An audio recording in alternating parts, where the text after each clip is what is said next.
Hello everyone, do you know who it is? It's your Fancy with Tips for Tuesday, your favorite host for the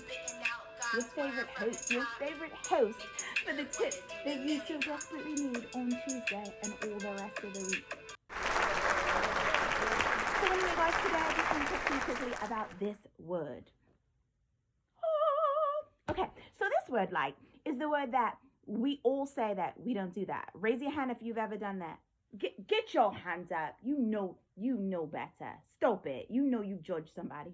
Right, we all have done that. Even though we tell ourselves I don't judge anybody, let God judge.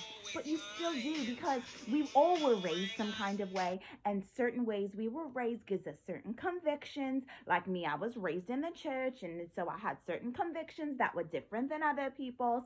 And so that Christianity, religion, all that stuff can sometimes make you very judgmental, right? But as a true Christian, as you get your own a close and personal relationship with the King, you learn to be so much less judgmental and more understanding, and just say, I'm going to pray for them, right? Because as you live, you learn that. Think about when you were a kid, I'll never do this, I'll never do that. When you're a teenager, I'll never do this. When I'm an adult, I'll never do that. And all those never do's that you actually did, right? So you learn by living that it's not good to be judgmental.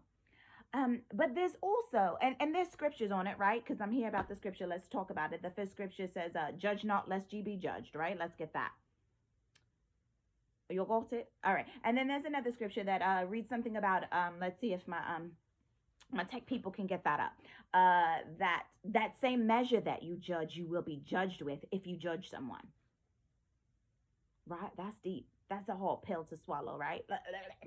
Right? Because all that is saying is that whatever level of discontent or discontent and whatever, what level of hatred or contempt or anger or whatever that you treat somebody else with in a particular area that you're judging them, just sit back, because you're going to have that same measure judged on you. So that's why the Lord wants us not to do it.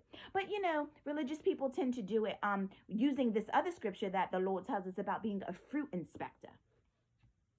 So the scripture says, ye shall know them by their fruits. And that just means that the things that people, what comes out of whatever they do, you'll know, when you plant something and you get oranges, you realize that, what you planted was oranges. And so it's if you have people with good attitude, good spirits, that means that good fruit is coming from them because of the things that they're sowing, right? Reaping and sowing, that whole thing. And so, but sometimes, being a fruit inspector makes us more judgmental. So tips for Tuesday today is about looking at somebody. Sometimes we are judgmental later on in our lives, right? Because we're like, ooh, now I've been divorced, I understand. Ooh, now I've been cheated on, so now I know why she bust the windows out his car. Right now you know, but before you were judging. But anyway, let's bring it all back, Fancy. Bring it all back. Now that you know you're different, but I want to urge all of you and myself that without knowing, I want you to not judge. You may never know what it needs, what the things that cause people to be call girls or prostitutes or murderers or all these things, right? And that's not our job as the people of God, as brothers and sisters. Our job is to not know what drives people to do the negative things that they do. All our job is to say, man, they must be in a bad spot. I need to pray for them. That's it. Don't judge nobody this week. Every time you think that, oh, if I was them, I would. Don't do it, and just give it to God, so that all of us are walking around here with more grace from others and more prayers, because I can use more prayers. If you're watching oh, why did she wear that? Don't, just pray for me. She needs prayer. And I'm going to do the same for you. Y'all, I'm Fancy. I've been here too long. I love y'all. Thanks for listening, and I'm out.